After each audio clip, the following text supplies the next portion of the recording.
Hello, everyone. Welcome, welcome. Thank you for being here. I'm just going to wait for one more minute or so.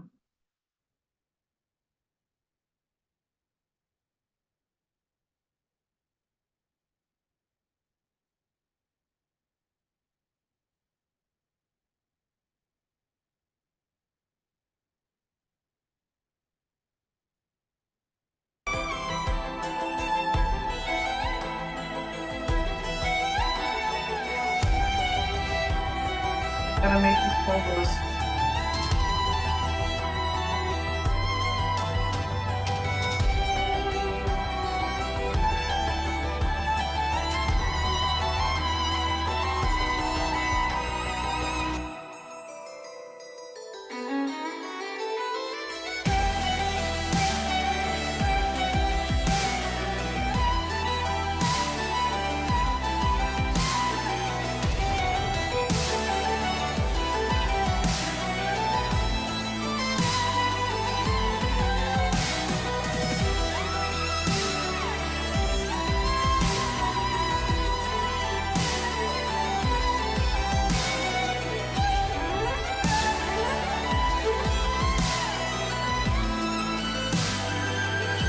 Alrighty.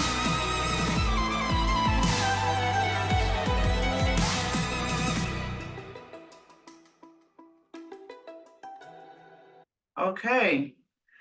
Welcome, everyone. It is Asset Management Mondays. For those who might be here for the first time, we have a little bit of a switch up in our schedule. If you're usually here for the broker calls, we had a conflict, and so there's a bit of a switch up in the schedule. We're glad you're here. We hope you stay and come back. So we are going to dive in because we tend to run out of time, and I don't want that to happen this time around.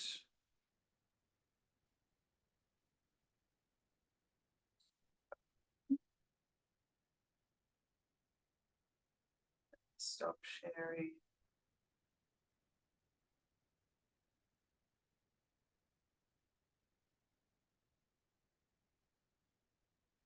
For the benefit of those who this may be their first time on Asset Management Zoom. Awesome. I believe my screen is up. Alrighty. So believe it or not, we are circling towards the end. I don't know, nearing the end, circling towards the end, but we're finally at the transact portion of our curriculum. And today we'll be going over the first part of optimizing exit strategies in asset management. So that's what we're going to be doing today. Again, if you're usually here for broker calls, stick around because this piece is also important. Asset management is important. It's a good thing to acquire the asset, but it's also super important, if not more important, to be able to run the asset and execute on your business plan. All right. If this is your first time in the asset management series, it's run by Bibi and I. We're both moms. One of us lives in the north, the other in the south. Got multiple kids. We have, the distance that we have in terms of our physical location is somewhat similar in terms of our experience. I've been doing this for just a little bit, about a year plus, and Bibi's been doing this for about 12 years or more. We are reachable via email, social media, and then I think later on I have our WhatsApp platform, because these Zooms, as you guys probably know at this point, they are recorded, they're placed on YouTube, Spotify, as well as, well, no, those are the two mediums, but you can also reach us through our Facebook group. You can reach us through our WhatsApp group as well. Alrighty, here's our content. What are we going to be going over? We're looking today at asset managers' ability to handle or their focus, being able to look at market timing, market trends, exit strategy planning, financial performance metrics, valuation strategies, and the due diligence preparation. So why are these things important? And I think, hold on one second. Bibi, before I unmute you, stop sharing. Did you have anything to say before we delve into let me unmute you. You're still muted. There we go. Do you have anything to say before we delve into the? Yeah, hello everyone. I would like to give a little background before we dive in.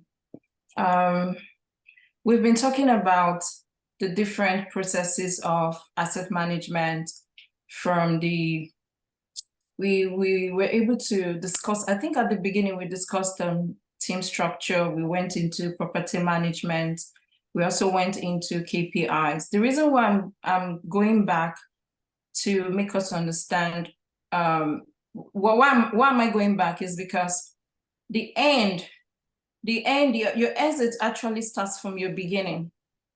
Meaning that if the right things were not done at the beginning, then your exit will be in trouble. And what do I mean? Okay, so the beginning starts with the acquisition. Buying in the right market, buying at the right time, everything at the right time. So if your underwriting at that beginning time is wrong, it has a very large probability of affecting your exit. And I will explain that as we keep going. So I think I just wanted to emphasize on how the beginning, there's a saying they say, the beginning justifies the end. That is what it is. Your beginning kind of justifies the end of your exit in a deal. Buying it right, doing your proper underwriting and projecting properly. And that is why I always say at the beginning, you cannot really separate the asset manager from the person doing the underwriting. Because the person doing the underwriting is like the visioneer and the asset manager is the person carrying out the mission. It can be one person doing that same thing. So I really want to emphasize on that because the projections whoever is doing the underwriting has made must be properly done for the asset manager to exit. So we're going to start today with market timing. And this is just basically saying that the asset manager is expected to analyze the market conditions for optimal exit points. And if I may ponder more on this is timing. And I would like to use a case study, two actually. We recently wanted to buy a deal very close to me. I stay in Dallas. And the deal is, it was a 131 units. Very, very good location in Colt. Everything was beautiful about it, good pricing and all that. The underwriting pounded well. So what I did was to call my broker. I asked him, I said, this deal is so good. What's going on in that area? And the area is a very good location. And this was what he said. He said that there's a private airport coming there, and before you know it, the plane will have flights going above people's houses. So that is the main reason why the owner is selling. So imagine if me as the underwriter just went because the property is good on papers and all that, we just put that under contract. We run the property within 2 to 3 years, the private airport comes in and all that. It will be an issue to sell, to exit. So timing is very important. Another very important example I want to emphasize with is there was also a property we wanted to purchase in September last year. It's 72 units. And the broker was actually studying the market. That was his main plan. The seller he offered the property for 11 million, and he wanted 11 million, and he actually got 10.8. My offer was 10.5. Somebody else offered 10.8. And if we all know, last year the market was not as bad as this year. People were still increasing rent, things were going smoothly as of last year. But the owner decided not to sell because he felt that he could run the deal one more year and exit. So he did that. And 2 months ago, the deal came back to the market, and I decided to check on that deal. And I underwrote the deal. The deal was worth 10.5 a year ago. Right now, the deal is not even up to worth 9 million. So that's about timing. You need to understand the market at every point in time, what is going on in your local market, not just local, internationally, because these things have a way of affecting the pricing of your deal. So now, what will that, because an asset manager, what will that sponsor / asset manager tell his investors? Because I'm sure the investors were aware that people offer 10.8, and right now the property is not worth 9 million. What is the story is going to tell them? Market timing, very important. You need to look at the market. What is the micro and the macro market saying at that time? Next slide, Ify. I was just about to ask, where are people supposed to go when you say look at the market? Where do they go? Yeah. To find this info? Yes, so I do a little bit of everything, in the sense that I listen to news, what is happening outside America, what's happening in my macroeconomy, because I've seen what is happening now, like in the Ukraine and the, what they call it, Ukraine and the Russia. Gaza Strip, Israel, Yes, it's affecting the gas, and gas is used for light. So we are seeing the electrical bills in some part of America, if not everywhere, in the markets I am, going up, really, really up. And when you get to ask the brokers that help you lock your deal, they tell you that is a Ukraine war, is a Russia war. So these things have effect in how your property performs. Like, also, I also ask my brokers, when I mean brokers, my loan brokers, what do you think, what is your projections for what the interest rate will look like in some part of the year?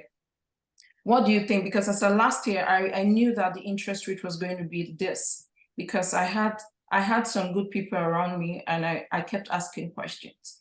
And I remember when I was doing fix and flip last year, and my loan broker was telling me, Bibi, exit now. If not, you will not be able to sell. Exit now. So we're able to exit majority of our deals last year, but we couldn't exit some few because we're not done with the renovation.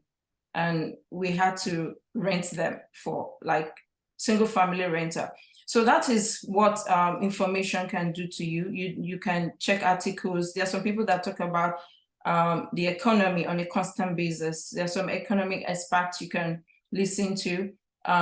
Also, your property manager needs to constantly do what they call the rent comps. He needs to go and do some findings and what is happening in the local area of your market. He needs to know that, and you need to update yourself with that information. What is that new company coming in? Are we having companies going out?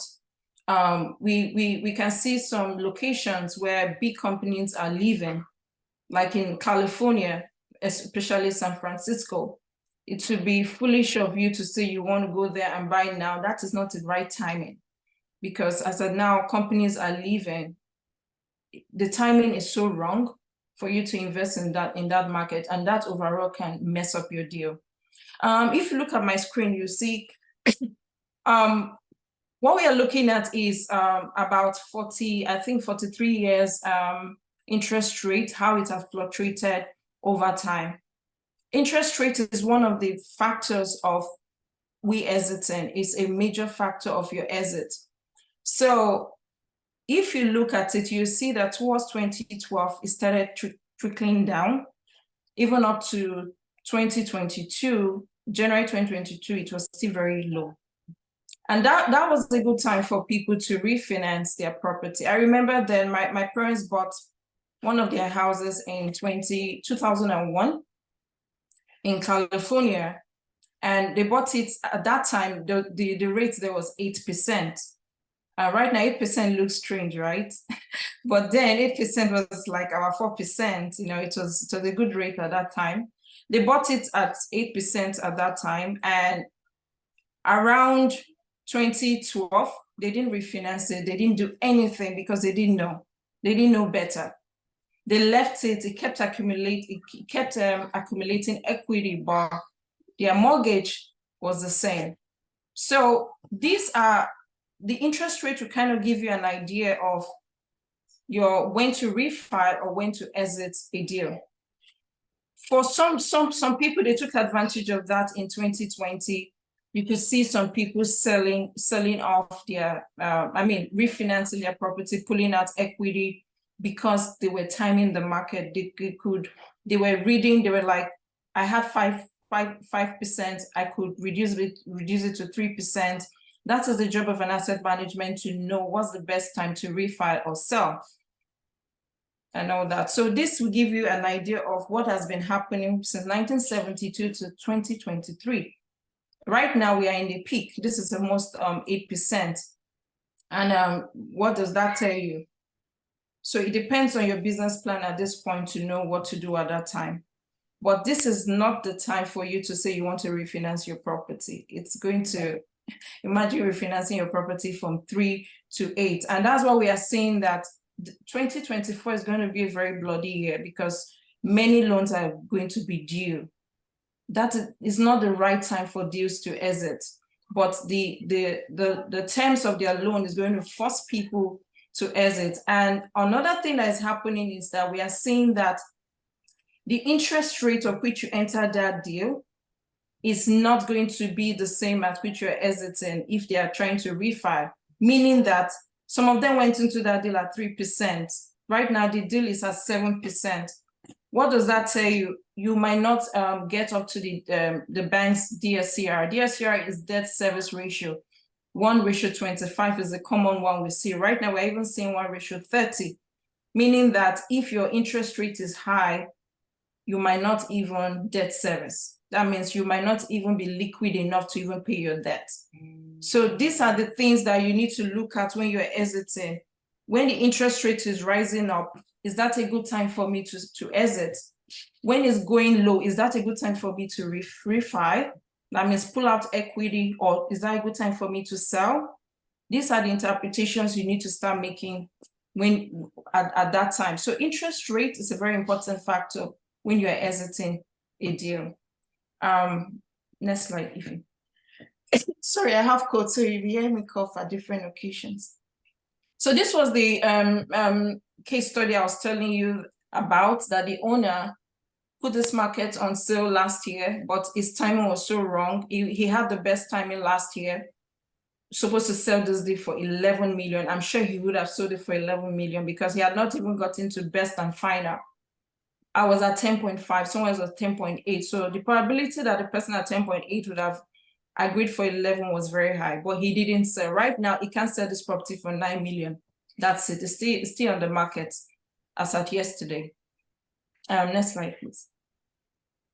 So market trends. This is a very, very important factor as well. The asset manager is expected to analyze the market trends and buyers' preference. Right now, we are seeing that buyers are not liking the C-class property. Based on my recent research, I'm seeing that most of them are looking for the B class and all that. So when you are buying properties, you also need to take that into cognizance. Who is going to buy my property at the time of exit? You need to analyze the trend. Are we having more renter than owners? 2 years ago, we had low interest rates. We saw a lot of people that could not buy houses, buying houses 2 years ago, since 2020, although the houses were at their peak in the sense that the prices were high, but the monthly mortgage was it's the lowest we've seen so far. People were having interest rates of 2.5 for single family homes and all that. So we're seeing people that were moving out from the multifamily and going into the single family. I want to be sure that many of us took advantage of the opportunity. We were renting and we decided to go. Whereas some people, another trend we're also seeing was some people were holding off. They were waiting for the market to cool off. So some people actually sold their homes, like people that had large equity in their homes. They sold those homes and they held on to the money and said they are going to rent and buy. At least the money is available. They will buy when the market cools off and all that. So we're seeing those kind of trends, and we're seeing that at some point, people were renting, people were doing a lot of month-to-month in apartment buildings because they needed easy exit out. So as an asset manager, you need to understand the trend of what is going on in your market. Why are people moving into your market? What is driving them in? Or why are people moving out of that market? What is the trend going on? What is the trend between the units mix, 2-bedroom, 1-bedroom, 3-bedroom? What are people looking for? Right now, in the area I am in Fort Worth, the trend we are seeing is the 1-bedroom is becoming way occupied than the 2-bedroom. Our 2-bedroom is now staying longer in the market. And we're asking our property manager, why is this happening? And they said because of affordability. Now they are managing, you're seeing 2 or 3 people in 1 bedroom trying to squat and manage and all that. So you can see the trend. That gives you an idea of where the market is heading. Please, the next slide. Then we need to also take, like I said, the macro and the micro economy within and outside the US. The US alone is not the economy. What happens in China affects America. What happens in Russia, war happening in Israel, these things affect the economy. So you need to know how much these things will affect you to your local market. As we all know, real estate is local, but outward things also affect it. So we need to also watch that. I wanted to ask or / comment Yeah. the point you made. Are we still both coughing, Bibi? The point you made about B-class assets. Do you think it's because of the usual state of the economy, people in class A, people that ordinarily would have probably been able to afford class A right now in this current economy can't, and so they're in class B assets? Do you think that's why class C's might be a little more unfavorable to potential buyers? Sometimes it's about preference. Some people are just looking for something that is new. Like I've got an opportunity to interview people. Why do you want B class? I just want something new, something newer and all that. And right now, most people are getting exposed to the multifamily space. And they just want, it's just one, preference. 2, the returns on a B class is kind of, is better in terms of More attractive. in terms of the internal rate of returns, although the C class gives you better cash flow over time and all that. So one of the reasons I would say to answer your question is, one is preference. It's just what is a trend right now.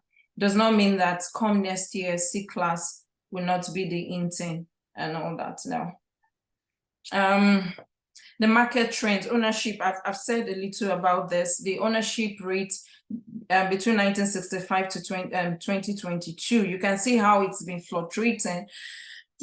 Between 1992 to 1990, I think to 2013, or no, to 2010, you can see that it spiked up, it went up. That means there were more home ownership than recently. And in 2020 and in 2016, it dived and it went up again in 2019. This was what we started seeing during the pandemic from 2019 till 2022.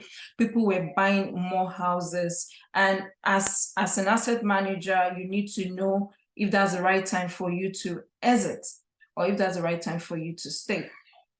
So let's go on. Another thing as an asset manager, that the trends we also see, we start seeing now, is 1 bedroom versus 2 bedroom. The red the red stands for the 1 bedroom, and the blue stands for the what they call it, for the 2 bedroom. From August 2022, you could see that the 2 bedroom was going up at a point and still going down.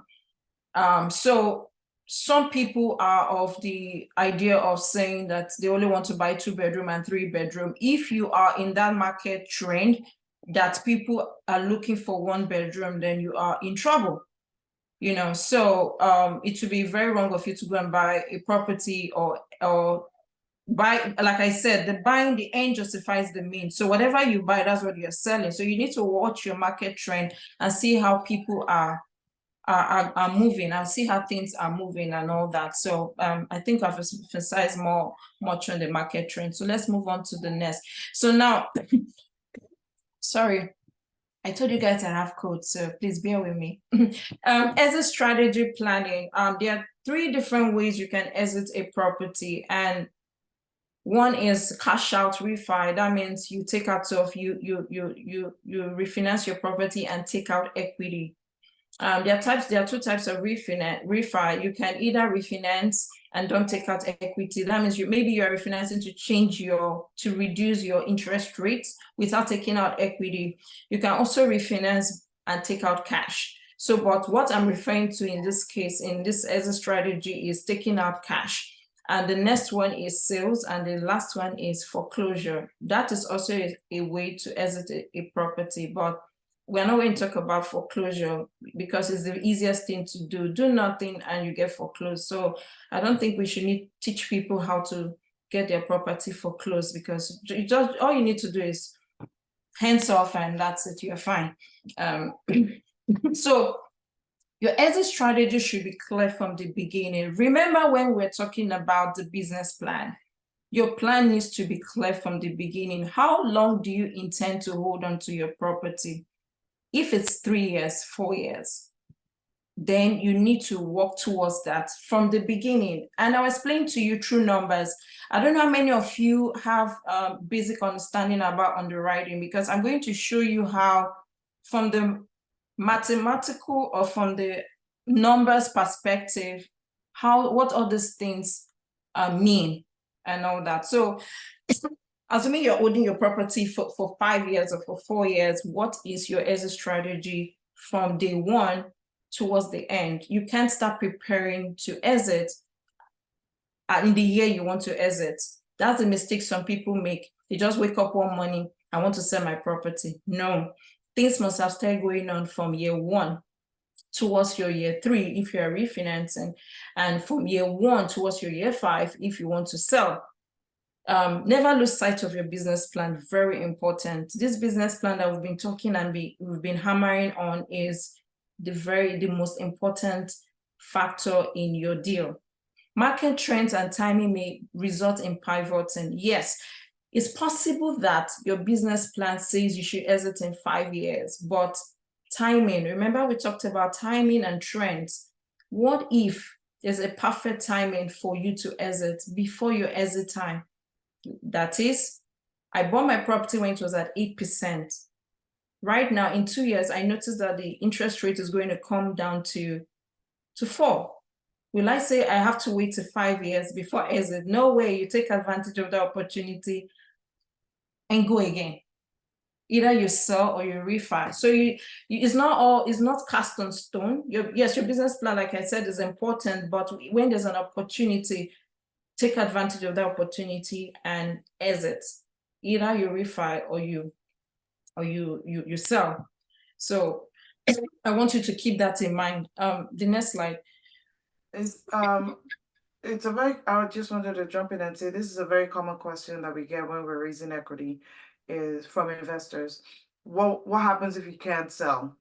What happens if you can't exit at the time that we had presented that we would exit? Bibi, is this when are you sharing the underwriting? No. Oh, no. Okay. Let me answer your question. What happens when we can exit?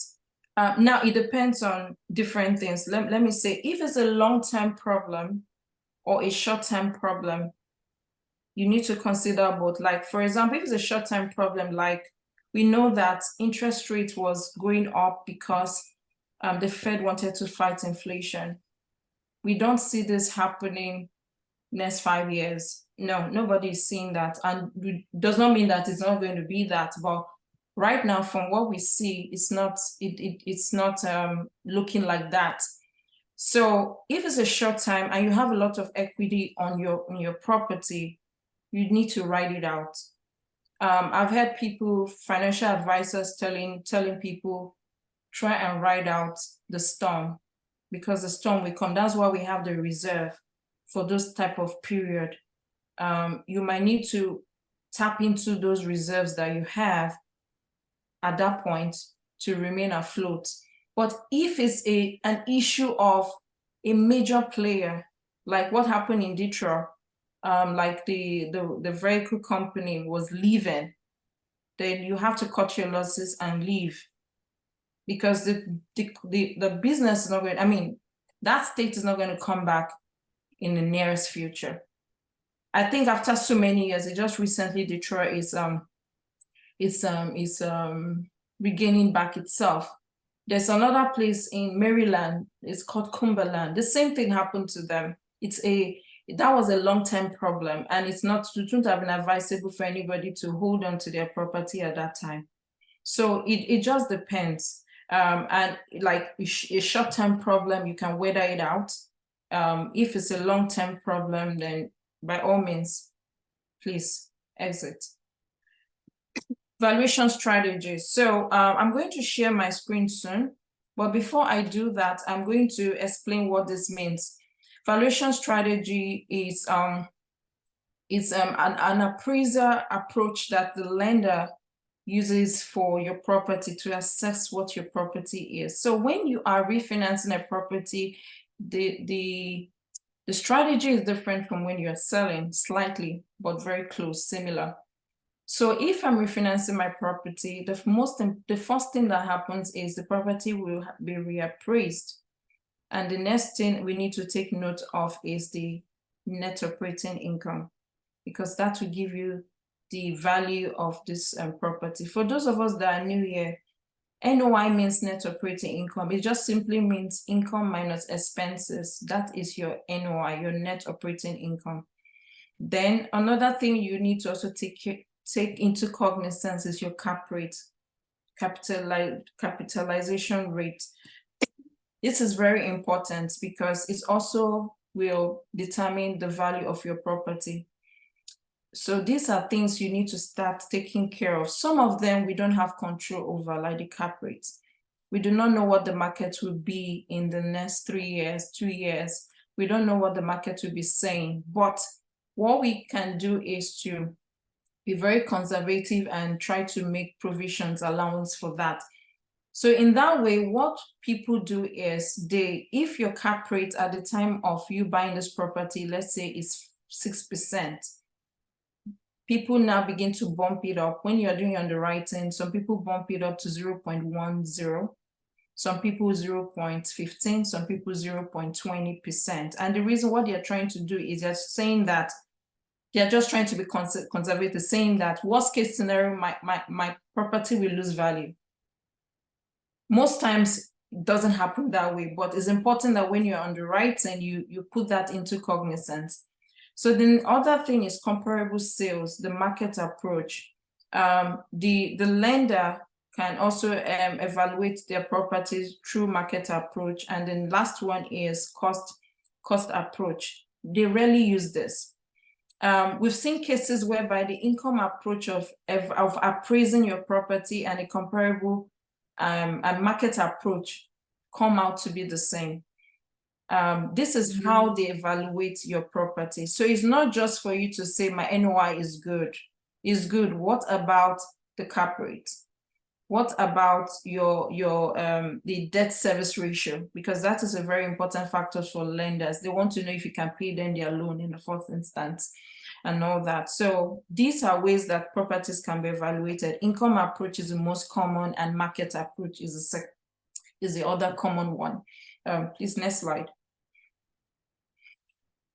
So after they've evaluated your property using either the income approach or the market approach, the next thing lender, the evaluation strategy, what they considered after that is one, the property characteristics, because I've seen cases where the lender will use the market approach instead of the income approach. So it's not just for you to say I'm increasing my NOI alone. It's also for you to also ensure that you are evaluating the cap rate at the end, because all these things will matter, and also buying in a good area as well. So lenders' risk tolerance will also determine the kind of refi that cash out refi that they can give to you, the industrial standard, income producing potential. This is very, very common. Most times for multifamily, they assess the property based on the income of the property versus a single family. For those of you that have single family background, they are looking at the comparables. What does other property in that market, what are they valued for? That's how they're going to determine your properties. So if you are a single family, the approach for multifamily is different, because most times the property, the multifamily is assessed based on the income. Then also comparable sales. This is comparable sales for cap rate. So this is why the market cap rate is very, very important. That is the comparable sales of the cap rate sales of the properties in that location. That is what other properties sold, the cap rates that they sold in that market. They use that also to factor in what your property is worth. Your business plan as well. They want to know if your business plan is really realistic. These are things they will use to evaluate what strategy to use for you. The next slide. Yeah, so we did some appraisal for some of our properties, and this was how it was evaluated. It was evaluated using those three approach that we just showed you guys, but you can see here, they said estimated value by the cost approach, not applicable. They rarely use the cost approach. Rather, they use the income approach and they use the sales comparison approach. I will emphasize why I'm saying more about this, because if you don't run your property in a way that it will be evaluated well, then you will not be able to exit well. So since we know that the income approach has a lot to do with my cash flow, my NOI must be solid. My sales comparison, what is the cap rate? What are people selling in that market? Then you know that it's very important for you to focus on that. The next slide. I don't know if you want to take Heidi's question in the chat. She's asking how cap rates change over time. You know, what factors goes into impacting the cap rate? Is it the interest rate? Is it the market? Is it the economy? Many things affect cap rates. Cap rate can be due to the interest rate right now. We're seeing it affecting the cap rates. Properties that are valued, let's say 5 million, maybe because the seller wants to sell, he's selling at 4 million. Another seller too is selling at 4 million for a property that is worth 5 million. And these things kind of gives a general interpretation in that area, increases the cap rate in that area. Remember, when a cap rate goes up, it's like you are losing value. When it comes down, then your property is gaining value and all that. So not just interest rates affect cap rate. Some other factors also affect cap rate. So this is the next one. You can see here, most lenders rarely use the cost approach. They use income approach, sales approach, the same thing to evaluate a property. So let me share my screen. I think that's this. Let me share my screen now.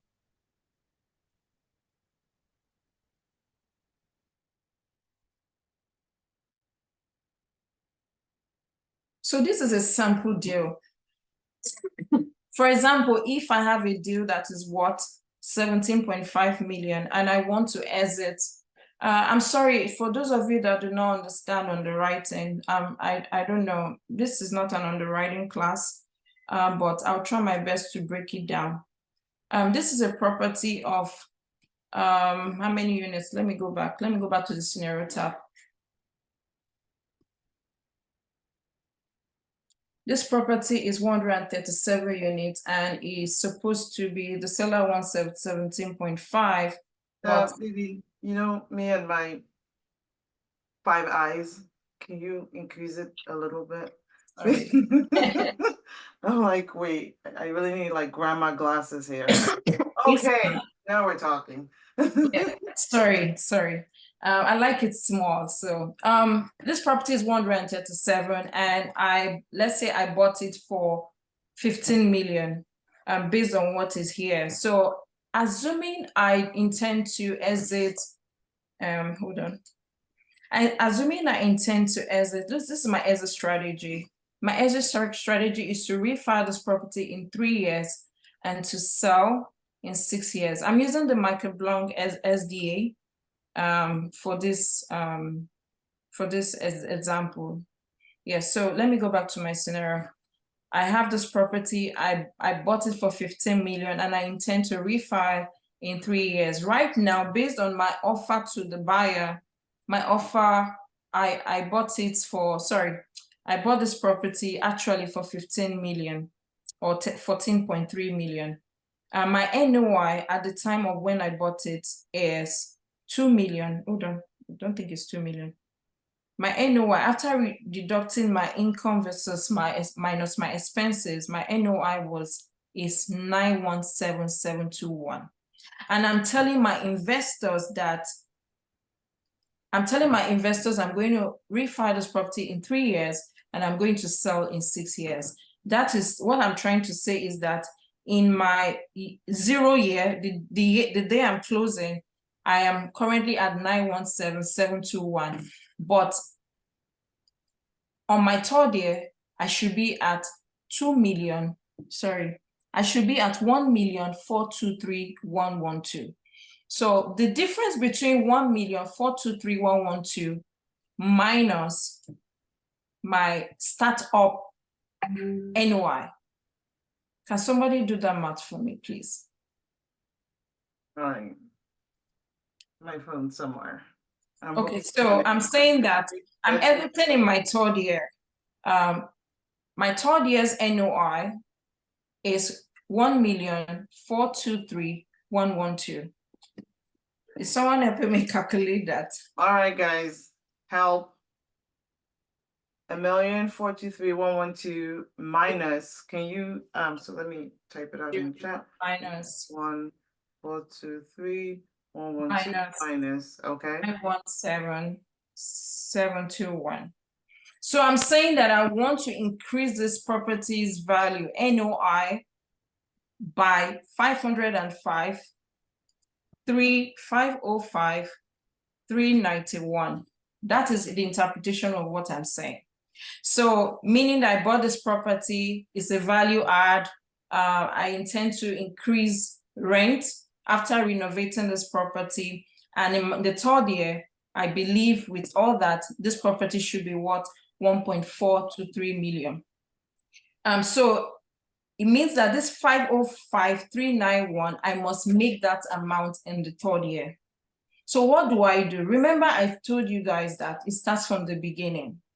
What I will do in this case is I'm going to divide my 505,391 by my hold period. And my hold period from this is 3 years because I'm refinancing in 3 years. So dividing it by 3, that means each year I must increase this property's value if I want to refinance in the 3rd year by 168,463.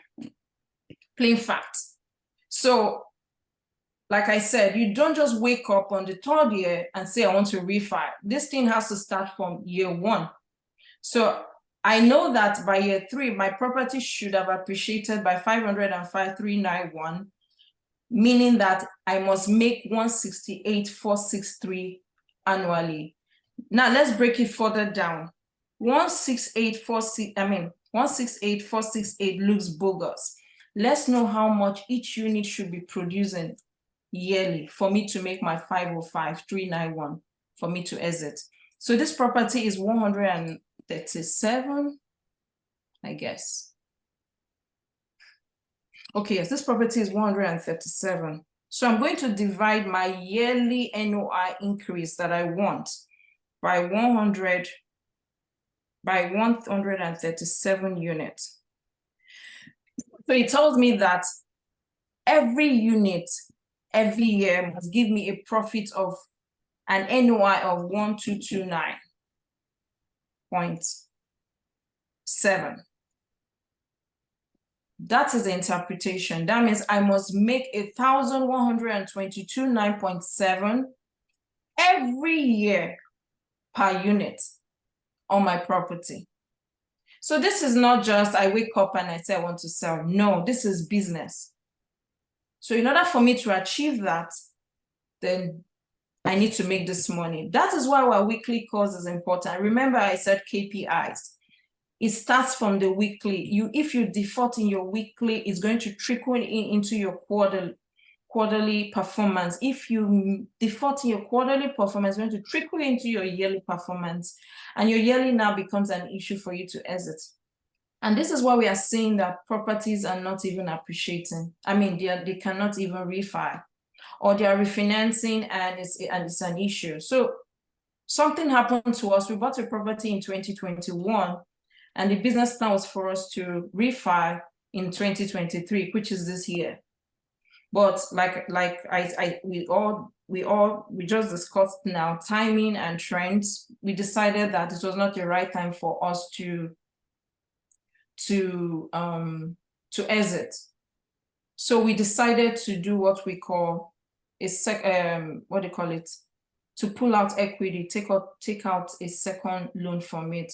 So we went through this entire process of refinancing this property, but we did not make it. Why? Because it was as a factor. It's not just this that is a determinant on what you sell your property at, the interest rate factor. Remember, 3 years ago, none of us knew that interest rate was going to get to 8%. I'm not sure anybody underwrote a deal and assumed that interest rate would be at 7.5. It was not in our underwriting. No, but I'm not sure anybody saw that happening as at 2020, that this was going to be the reality of now. So there was no way for us to have built our NOI based on the different factors to what we were going to exit at. So your property, this property will need to make 1,229.7 for it to appreciate. So invariably, let's go back to the exit strategy. Some of us, we just input numbers, but we don't understand the interpretation of what we are inputting. All these things have interpretation. So when you are refinancing, you are taking note of your NOI, which I just explained to you, the difference between your startup to your exit. What is that NOI you need to be fighting for? What is that NOI you're creating? It's not just for you to say I'm adding value add. What is the amount of increase that those value add can give you that will help you exit on your third year, if you're exiting your third year? Aside that, the next thing is your exit cap rate at refi. Right now, this property is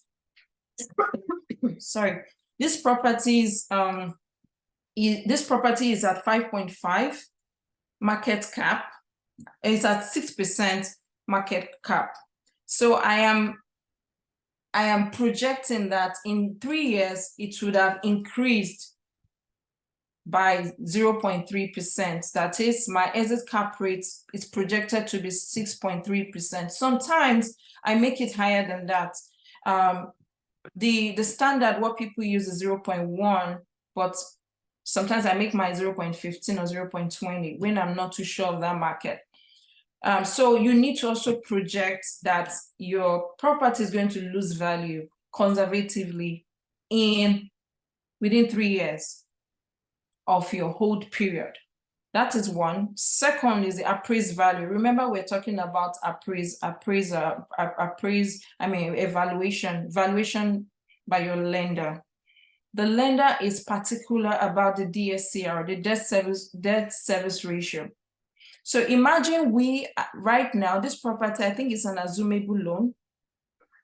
Let me see. Okay, it's not an assumable loan. Assuming it's an assumable loan of 4.15%. Let's assume it's an assumable loan of 4.15%, and you are saying you want to exit on the third year.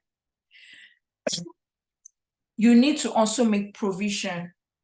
I edited it here. You need to also project that my interest rate will be this. Some of us, we just jump out when we see an assumable loan deal. No, all assumable loan deals might not be good for you, because you also need to consider your exit. So now I assume a loan of 4.17. Everything is good for the next 3 years. And come third year, I need to exit, and the bank is telling me it's 8%. Will my property debt service at 8%? Remember the underwriting from the beginning, very, very important. If my underwriter was underwritten this deal that my exit at 3 years is, let's say, still 4.5%, then I'm in trouble. It's not going to debt, it might not debt service. So my lender will not loan me money because my property cannot carry on 8%. So very important, your interest rate, you also need to project for it when you're exiting. The next one is, okay, so those are the most important thing: your appraised value, your LTV, which is the DSCR, your LTV, how much of the loan will the lender give? If they're giving 70%, is it going to debt service, or you bring in your money to augment to make it debt service and all that? So these are important factors you need to look at when you are doing your appraiser. I mean, when you are doing your refi.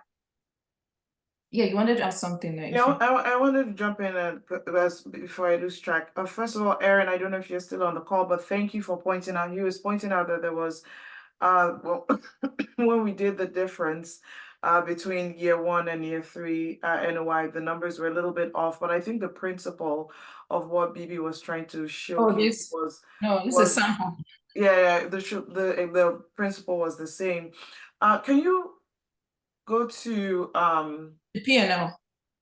Correct.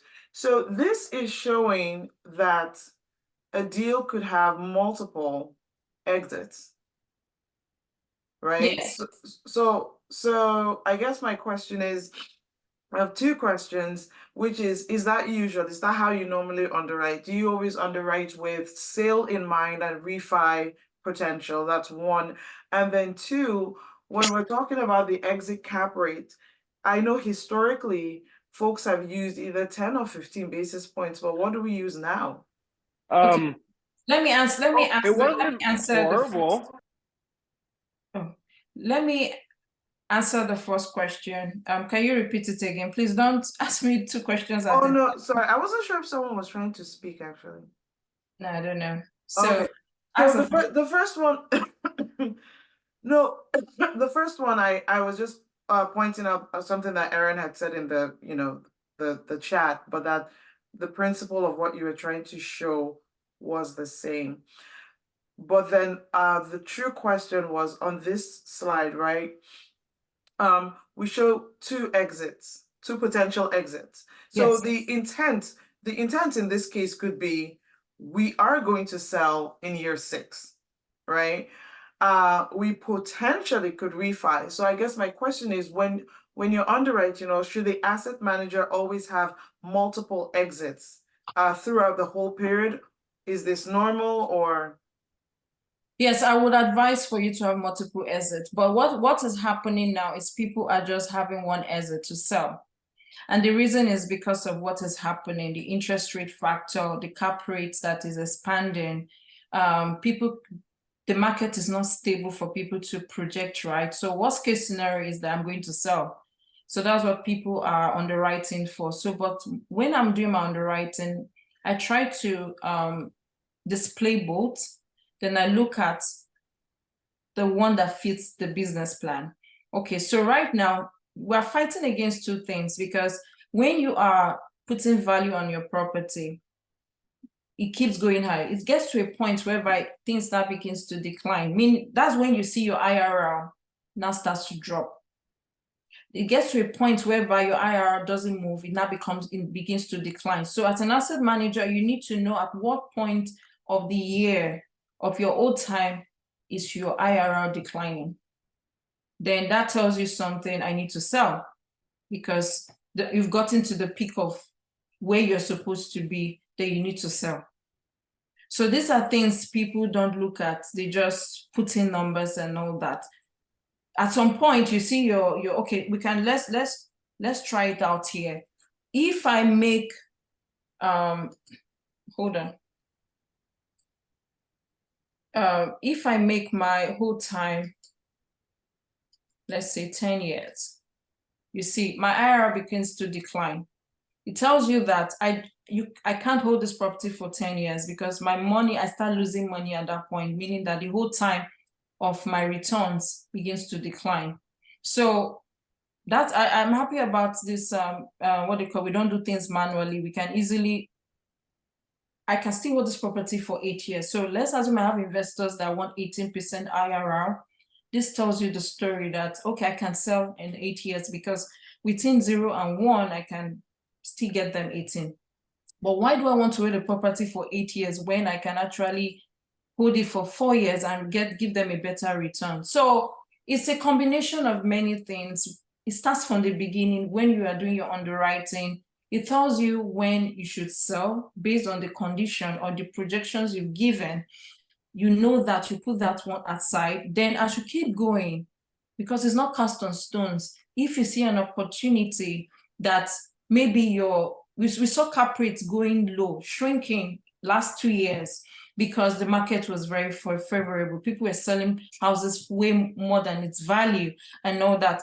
Times like that might be a good time for you to sell and just get the icing off the cake and all that. So you need to constantly check your underwriting to see how the market is against your underwriting and all that. So that is one. Then the second question, what were you asking? My second question was, and I don't know if this has anything to do with Heidi's question, but I don't think so. But my second question is, your exit cap rate, we usually use, historically I've used, some people use 10 to 15 basis points, but what do we use now? Now, yes. Market? Like I said, the market is pretty unstable. Too many uncertainties. Things are going on. And remember, again, market is local. So I would say, depending on your market or where you are, I'm using 0.15, 0.20 to be more conservative, although that has the tendency to make your deal look bad. If it's not bad, it might make your good deal look bad. So you need to just be careful and know when to put that in.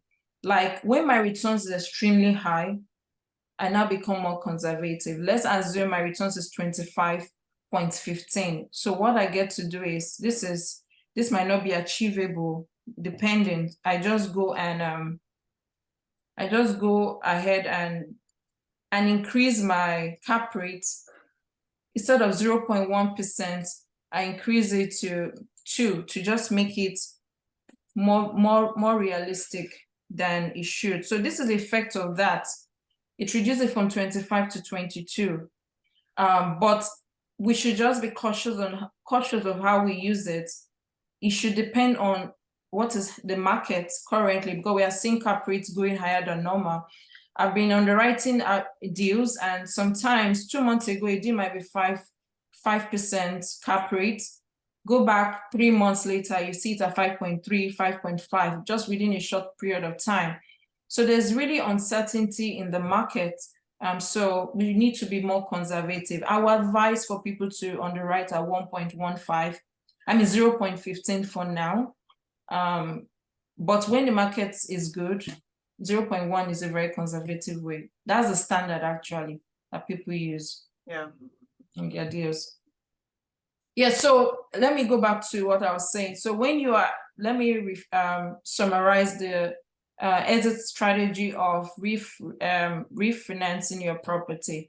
is for you to take note of your net operating income from your startup point, assuming your startup point is 91721. Let's assume that was your startup point. You should look at the difference between that point and where you are going to. Where you are going to is this number. Sorry, let me take you back to what it was. Where you're going to is this number. Where you're going to is this number. So the difference between it, then you need to work your way backwards and say, each year I need to get an NOI of this amount, and it starts monthly. So if I am supposed to make 1,000, I'm supposed to make 500 in 3 years, each year I'm supposed to make 168. So this 168 divided by 12, that is the amount I need to be making on a monthly basis on my deal. And if I'm not making that, then I need to start making corrections on time and for me to be able to exit at that point. So the next exit is sales. It's kind of similar, but the difference that I see between the sales and the refi is putting yourself in the the buyer's shoe. Will you buy a property that is not worth the amount? You won't want to do that. So these are strategies I see people that want to sell. What they do is, assuming they want to sell in 6 years, they kind of start testing the market in the 5th year.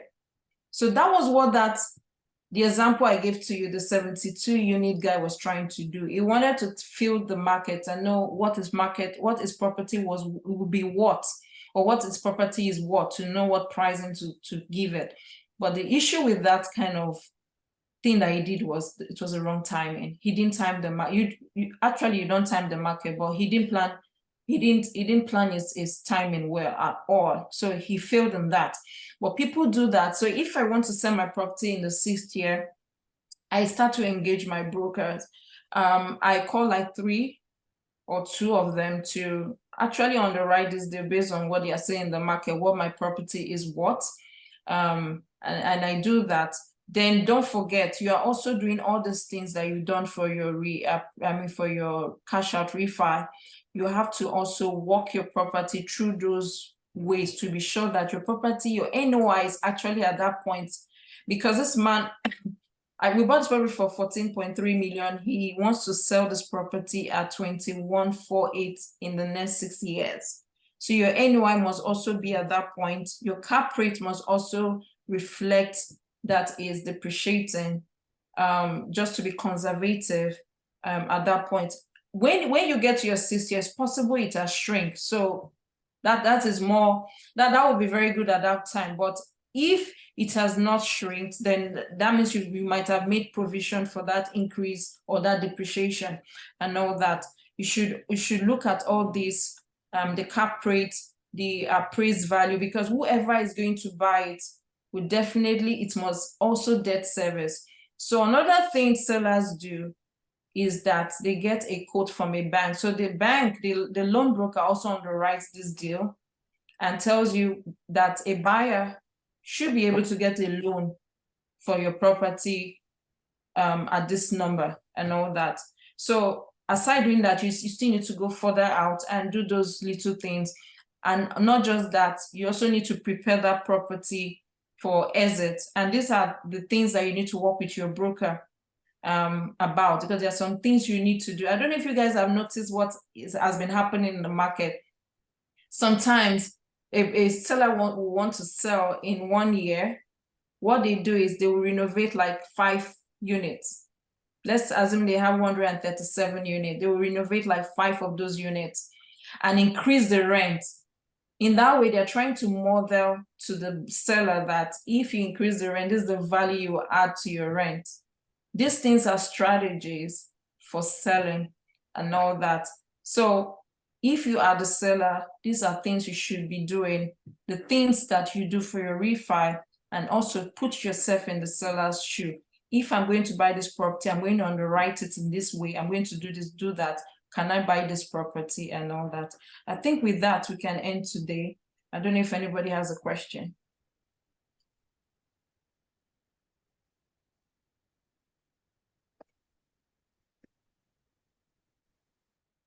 Anybody? Hey, this is Khalifa.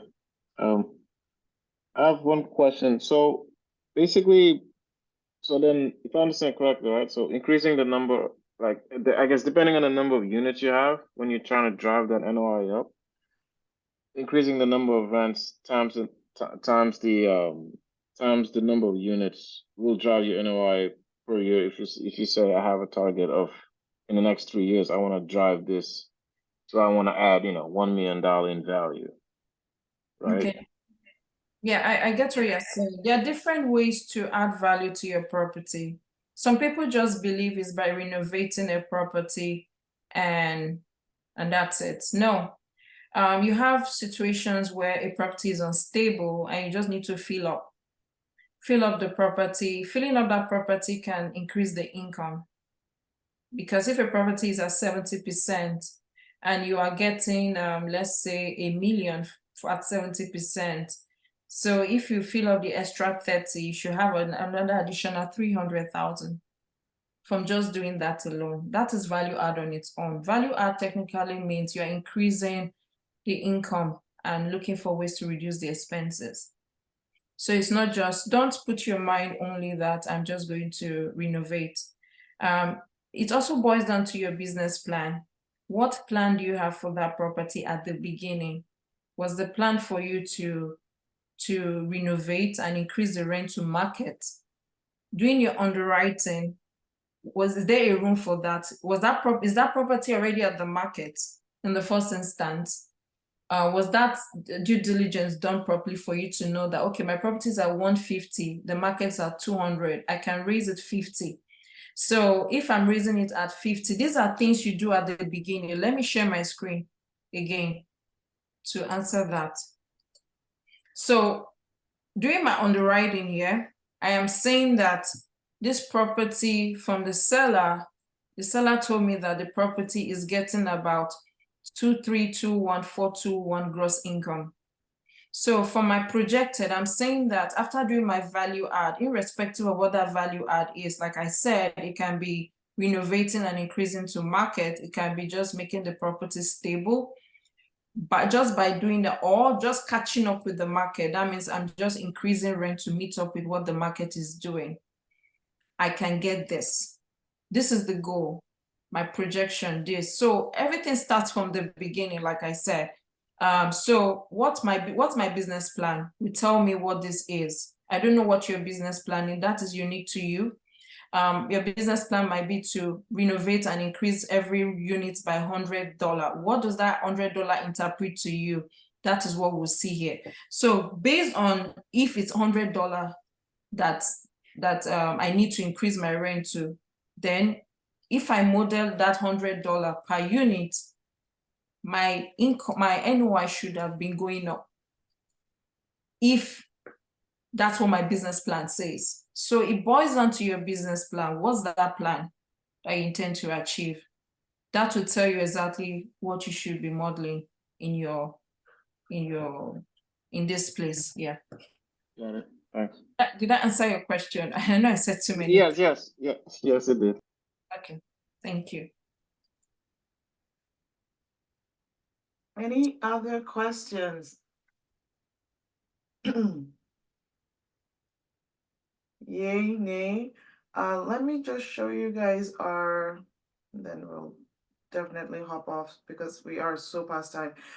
For those who are not aware of our WhatsApp group, that is the QR code. I remembered. I feel so proud of myself. I remembered for the first time to display it on here. We do have a WhatsApp group.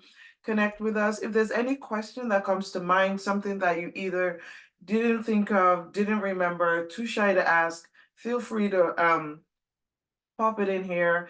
If there's any takeaway that you'd like to share with other folks who don't normally come on Mondays, feel free to throw it in here as well. And I think that's a wrap for today. There's a question from ID. She said, how do I align my assumable loan with my exit rate? Oh yeah, I was asking. Yeah. Yes. So let me share my screen. I hope ID is still here. Okay, I think she is. Yeah. Okay. So how do I align my assumable loan to my exit rate? Right now, assumable loans, we are seeing people assuming loans between 3 to 4% assumable loans. So if I'm going to assume any loan, I'm going to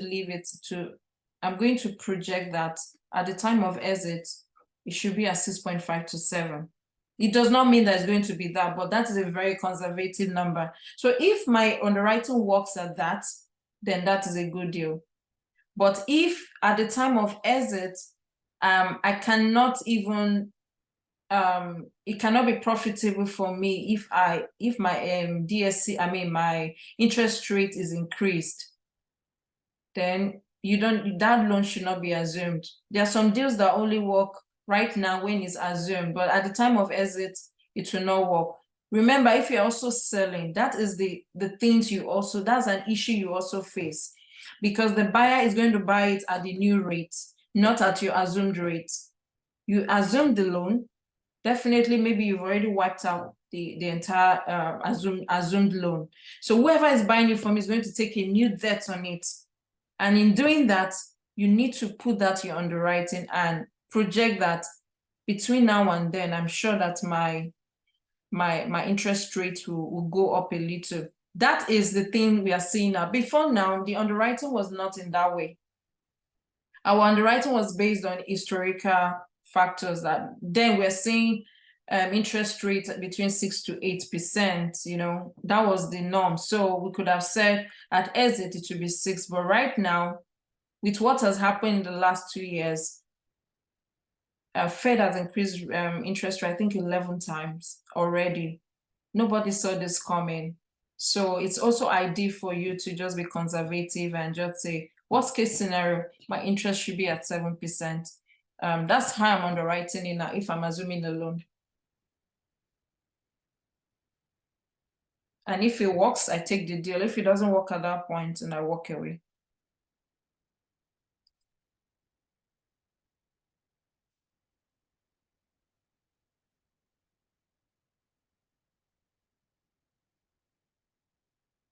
Ife. Yeah, no, I was looking to see if there were any more questions. I didn't want to cut anybody off. Alrighty, it is quite past the time. It's 9:14. Thank you guys. We will be communicating when our next Zoom is going to be. Because we will not be doing this on Christmas Day. So be on the lookout for our next Asset Management Monday. And thank you guys for joining us. Have a wonderful night. Thank you all for coming. Thank you.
Fern.